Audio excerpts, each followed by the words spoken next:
Ladies and gentlemen, hey, hi, how you doing? Welcome back to the channel. Thank you so much for stopping by. Season 4 Reloaded is of course dropping for Black Ops 6 and Warzone this week, and per usual, we ended up getting the full update patch notes for this a little bit early. So keep in mind, when Season 4 Reloaded does drop on July 2nd, there will be a full download required for this, the 1.76 title update.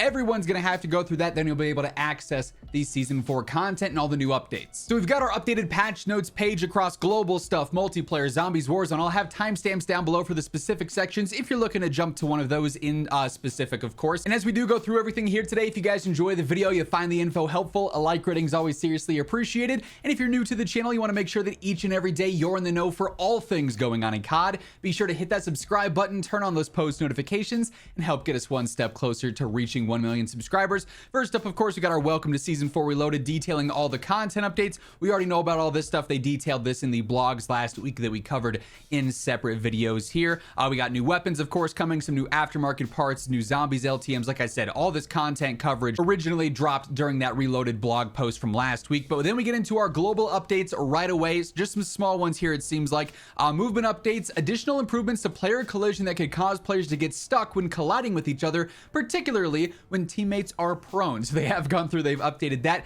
We also now get into our weapon updates here, multiplayer and zombies. So the Warzone specific weapon changes will be reserved for that page here in a bit. They say our focus with season 4 Reloaded is attachment tuning. When it comes to attachment balance, our goal is for every attachment to be viable on every weapon. Is not for every attachment to be viable on every weapon. That said, we want every attachment to have a place across that as many builds and playstyles as possible.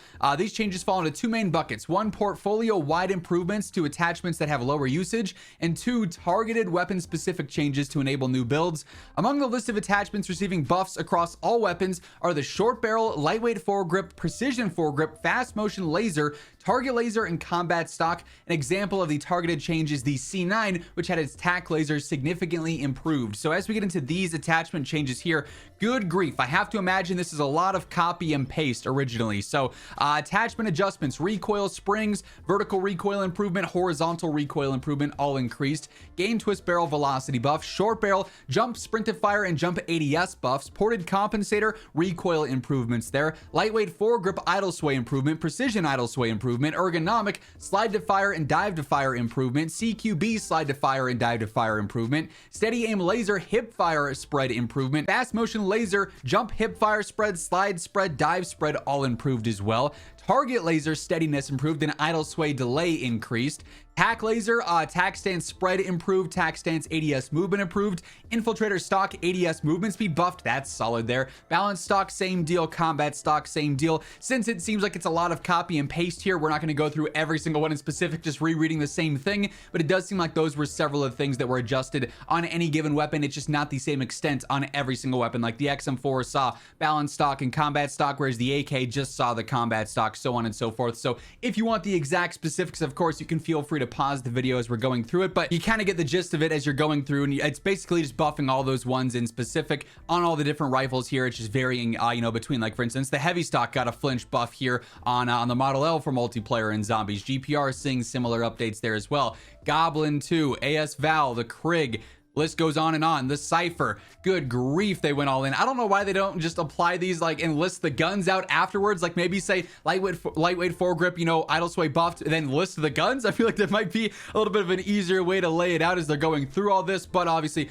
quite a few rifle updates there. SMGs are going to see similar things here too. Rapid fire, the vertical penalties were actually reduced, so were the horizontal ones, so that's solid. We saw updates again to the short barrel. They said the tac laser and the target laser were updated here. Aim walking steadiness was improved. Idle sway delay increased as well there too. So a lot of just copy and paste or fine tuning these different attachment builds for basically every single SMG and rifle in the game so far, going through the entire list here, including the new season 4 guns. Shotguns are going to see more updates as well, with the heavy barrel, the quick load barrel, combat, lightweight foregrip, precision foregrip, fast motion laser, target laser, combat stock. Similar updates to what we saw elsewhere as well. Maelstrom and ASG in there too. PU-21 is seeing it, XMG, GPMG, the Fang as well. Then we get the Marksmans, the SWAT is seeing it. It looks like just for the base weapon, not the Grau 556 version for what it's worth. The Sarkov's in there, the AEK is as well, DM10, TR2, and Essex in there on top of that. Frostline's also seeing similar adjustments. Like, good grief, they did every single attachment, it feels like, on every single gun at this rate, with all the snipers being adjusted here as well. The pistols even getting some attention with the Grakova, the GS45, the 9mm, the Strider, even the specials. Not nearly as much here though. The Siren only gets a lightweight foregrip update, and then the nail gun actually has its ammo count increased as well. Then we get into the multiplayer specific updates here, with modes addressed an issue in demo that allowed the bomb to be defused from an unintended distance. Gunsmith addressed an issue that could prevent optics to be properly attached on the Model 07, then also an issue with certain underbarrel attachments showing as incompatible. Equipment addressed an issue where the underbarrel drill charge launcher projectiles have looping audio. Score streaks increase the damage per bullet on the death machine. UI addressed an issue where some modes displayed twice in private match, then also an issue with the safe area. Ranked play, they updated the map pool. Fringe is now going to be available with that. They've also made some other map changes as well. Gunsmith firing range addressed an issue that prevented the target dummy from moving to the correct damage range on just the Ladra. Super odd, super specific one there. Then for zombies here, with maps, they addressed some issues with Deadshot Daiquiri on the Tomb, addressed an issue with the time to call the exfil as well. An issue where players may get blocked from moving forward after taking the Ascender on Terminus. Then also an issue where the control panel displayed bright lights in Terminus. We do get another novel for Grief. They've been updating this a lot, saying we're back with some more Grief updates. We've been monitoring the mode after previous changes, watching your feedback and playing matches with all of you. Here's what we've landed on for this update.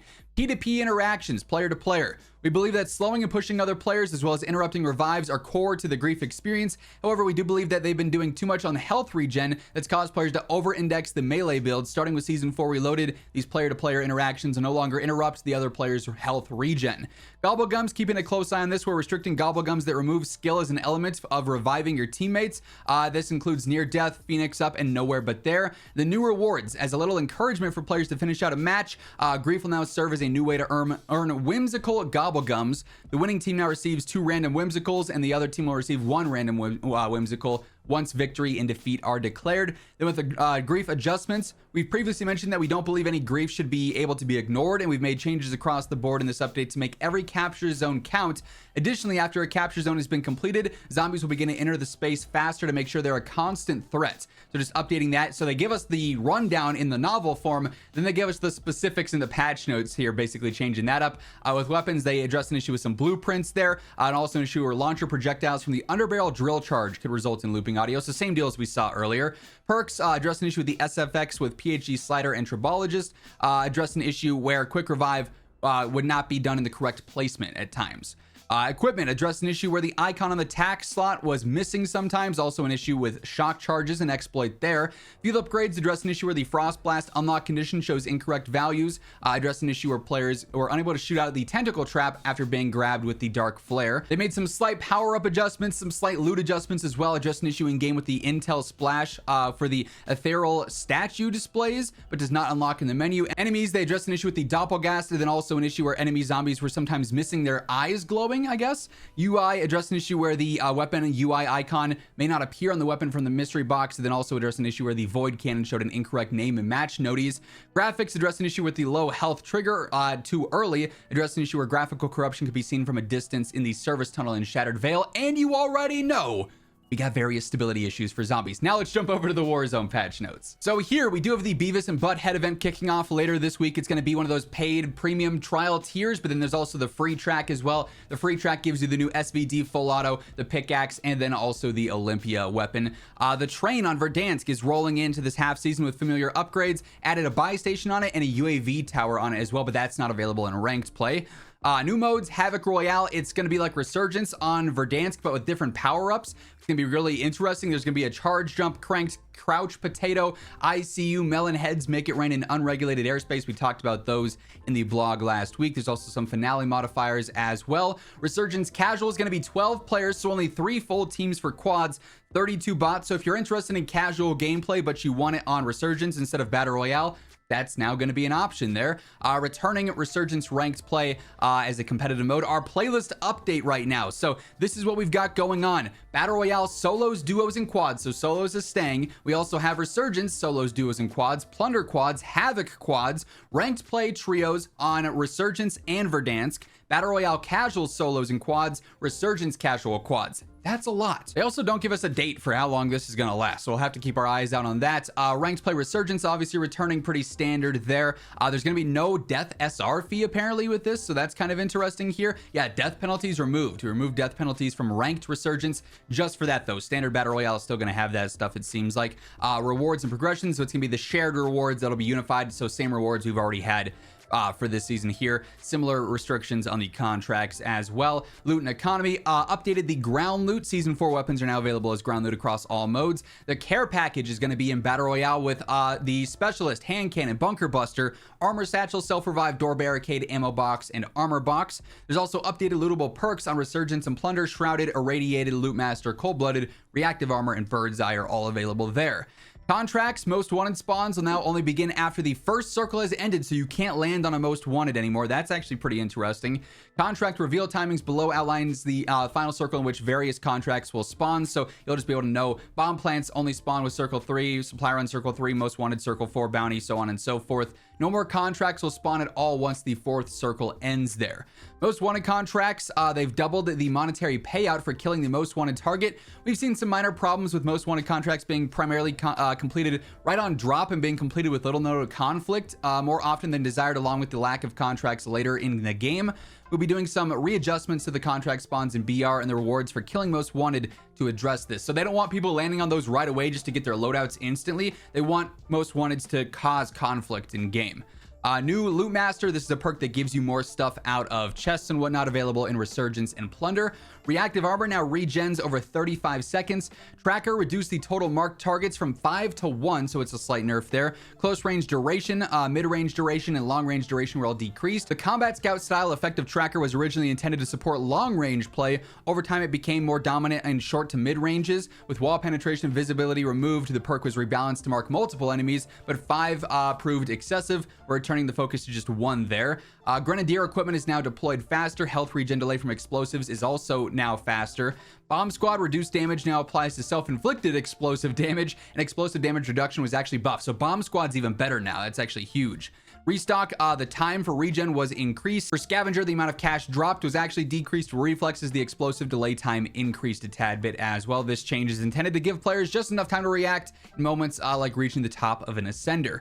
With weapon updates here, obviously we've got our new weapons, our new attachments as well. Gulag loadouts have been updated there. The pistols in the Gulag will now become equipped with either a Kepler Microflex, a compensator, or an extended mag.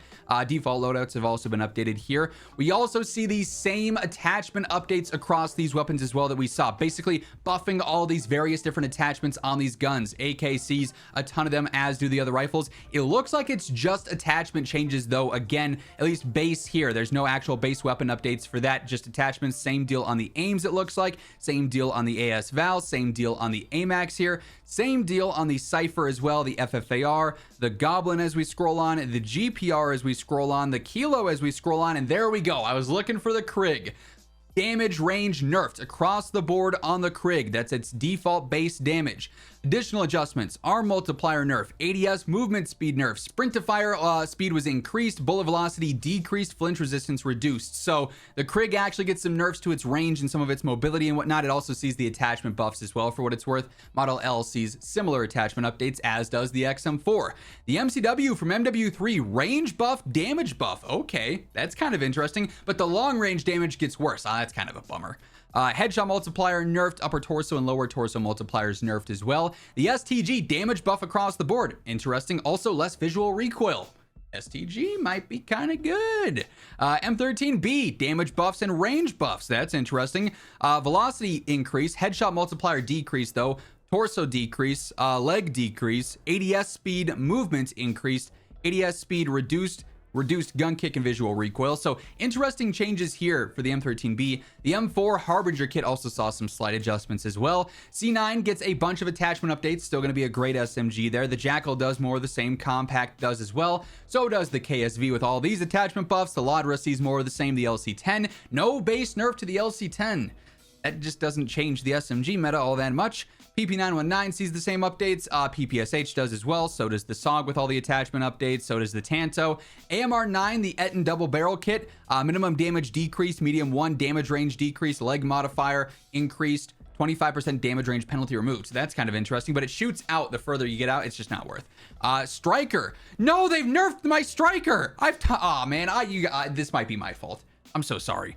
I've gassed up the striker a lot in recent weeks, and now they nerf its great medium range TTK. So that's a bummer. Multiplier on the headshot was increased. Same deal with the upper torso. Lower torso was decreased, though. They removed medium damage range 2, and then they also reduced the visual recoil. The Bass P gets a damage buff at all ranges, so that's solid. Headshot multiplier nerf, lower torso and leg multiplier nerf, ADS speed increased, removed medium damage range 2 and 3, and then also made it easier to use with the recoil. Lockman Shroud. Ooh, the Jack Decimator kit got a buff in its max range and damage range 1. That's solid there, actually. That thing is gonna fry. Vaznev gets a damage buff and a range buff here. Headshot multiplier nerf, lower torso multiplier nerf, ADS speed buff, no more medium damage range there, reduced visual recoil. Vel gets a damage range buff as well and a range buff, similar updates to its multipliers, then view kick as well, the general visual recoil. ASG sees a lot of the same attachment updates, so does the Maelstrom, so does the Marine. The Reclaimer 18 actually sees a pellet damage buff and then also a range buff. I'll have to look at Gumi for this to see if he's got any data with this, if it actually makes it more viable here. ADS sight move speed was also buffed there too. Broadside sees some updates on the Jack Jawbreaker. The range was actually increased in the max range. That's kind of crazy. The velocity is better. ADS speed is better. Medium damage range 1 and 2 removed. Ooh, Jack Jawbreaker looking pretty nice right now. In general, for the LMGs, all BO6 LMGs flinch resistance was improved by 15%. Fang actually sees an additional ADS speed buff and then similar attachment updates. GPMG, lower torso and leg multiplier was buffed a little bit. ADS speed improved and then same attachment updates. PU21, lower torso and leg multiplier buff, ADS speed buff, same attachment updates. XMG, headshot multiplier buff, upper torso buff, ADS speed buff, sprintifier buff. Ooh, XMG could be looking pretty good right now. Same attachment updates. The Bruin Shadow Titan kit, max damage range buffed a little bit, lower torso and leg buffs, ADS speed buff, ADS movement speed buff. They also reduced the velocity penalty a little bit too. Marksman's on the AEK full auto mod here. We're seeing just basically attachment updates to this to make it more effective across the board. Max damage range increase, medium damage range 1 increase. That's solid there. DM10 sees similar attachment updates. That's going to be really, really good. Rapid fire being even stronger now is huge on that. The Essex seeing similar attachment updates. The SWAT similar attachment updates. Nothing specific for the Grau version though. TR2 similar attachment updates. Sarkov more of the same. MCW 6.8 full auto conversion saw some side updates here. Its damage gets nerfed a little bit, but its range is better. Headshot multiplier buff, lower torso and leg multiplier buff, ADS movement speed increased as well, so that's kind of interesting. With snipers, with this update, we're focusing on the sniper class by bringing several options and transforming the Victus into an infinite range. Ooh, okay, that's interesting. These infinite range one-shot headshot, these changes are designed to give each sniper a distinct role and support a variety of play styles. So with this, the AMR Mod 4 sees the attachment updates, of course. HDR sees attachment updates. LR762, Frostline all see that. SVD even sees it. Cat AMR, velocity slightly buffed, ADS speed slightly improved. That's decent there, I guess. The Moore's max damage range is now better, so that is going to feel better, although that doesn't really matter too much if you're using the one-shot build. Minimum damage was also buffed, though. Lower torso multiplier buff, medium damage range 1 removed. Imperium, one-shot headshot, MCPR, better range across the board there. Leg multiplier buff, ADS speed improved. Victus, damage range infinite, of course, as is mentioned here for those one shots. So the snipers, this is a cool update, I think, with the snipers in general here, actually having more options. Obviously the Victus is going to be one that stands out the most, being a new one-shot headshot to compete with the HDR, the Cat, so on and so forth.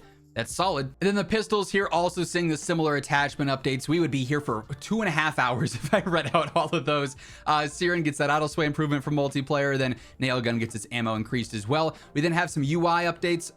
Helicopter icons. Enemy helicopters now display an icon even when flying at extreme altitudes. Previously, these icons would disappear if the helicopter was too high. Advanced splash settings added new accessibility options for in-game splash notifications, so you can actually change where you want those or if you want them on or off. These settings can be found under Settings, Interface, Gameplay HUD, edit splash notifications. And then we got to rapid fire our bug fixes as always. Fix an issue where MW2 and MW3 weapon attachments are missing their pros and cons sometimes. An issue where the Strider burst mod attachment did not update the HUD. An issue where the Black Cell daily challenge for 5 ADS kills was not tracking. An issue where the Gunslinger calling card challenge was rewarding progress for shotgun kills. An issue with the XM4 military camos. An issue that caused certain underbarrel attachments to show as incompatible with the G-grip underbarrel. An issue with the Olympia's Gold Tiger camo not unlocking, so they fixed that before the gun even came out. An issue where loadout weapons could spawn after a player was brought back. An issue where the basic training challenge could progress multiple times in a single match. An issue resulting in the HUD not displaying after a player rejoined. An issue causing slug rounds to use an incorrect ammo type. An issue with misalignment in ADS on the Essex Model 07, and an issue that resulted in players missing their weapon upon redeploy after a jailbreak. So some solid bug fixes, some really interesting weapon updates here.